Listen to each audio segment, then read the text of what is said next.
Salam belajar hukum. Jadi kali ini kita belajar bagaimana cara melaporkan tindak pidana korupsi.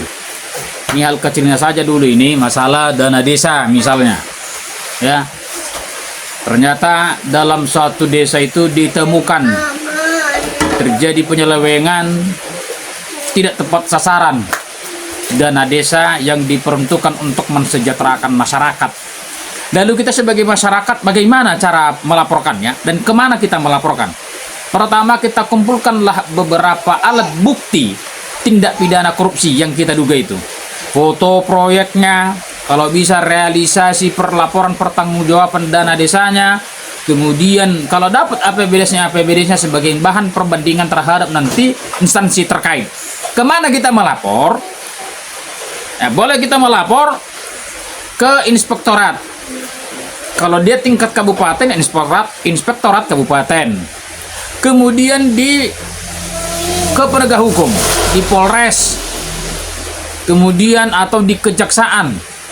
Nah, jadi mereka ini dapat melakukan penyelidikan terhadap dugaan tindak pidana. Kemudian, jika Anda merasa terintimidasi, jika Anda merasa tidak nyaman dalam melaporkan, karena kadang-kala gini, masyarakat desa itu takut untuk melaporkan. Kenapa takut? Banyak yang saya dengarkan seperti begitu. Kenapa takut? Takut tidak dikasih bantuan, tidak diikut sertakan namanya oleh kepala desa.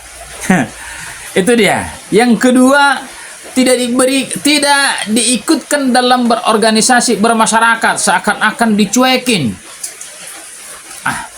Dicuekin. Jadi pada prinsipnya dulu ini yang mengaku selalu terhadap saya, kenapa tidak berani melaporkan dana desa di desa kalian yang diduga terindikasi korupsi penyelewengan? Ya karena kami nanti tidak dikasih BLT katanya, tidak dikasih bantuan sosial lainnya seperti sembako. Jadi ini sebenarnya rekan-rekan semua tidak perlu takut ya. Kalau mau ingin dirahasiakan dalam melaporkan dana desa oleh kepala desa kalian, boleh minta kepada instansi terkait yang menerima laporan tersebut untuk dirahasiakan siapa nama pelapornya, identitasnya itu. Sesampai di sana, di tempat sana, misalnya di inspektorat, di kejaksaan, baru berikanlah keterangan apa dugaan tindak pidana itu.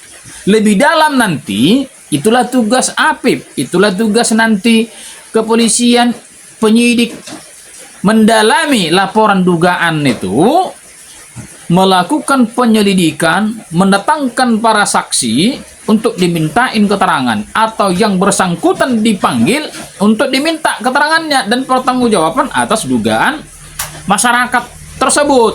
Nah, jangan lupa untuk membuat dumas atau laporan pengaduan masyarakat itu, cantumkan nomor telepon kalian untuk bisa dihubungi ya oleh penyidiknya, pemeriksanya. Nah, gitu. Nah, mudah berkomunikasi sehingga ambil juga nanti tanda bukti laporan kalian. Ambil itu. Jadikan sebagai bukti ketika kalian datang ke tempat melapor itu, ditagih. Ini dasarnya kami menagih sudah sampai di mana laporan kami. Nah, begitu dia kawan-kawan. Salam belajar hukum.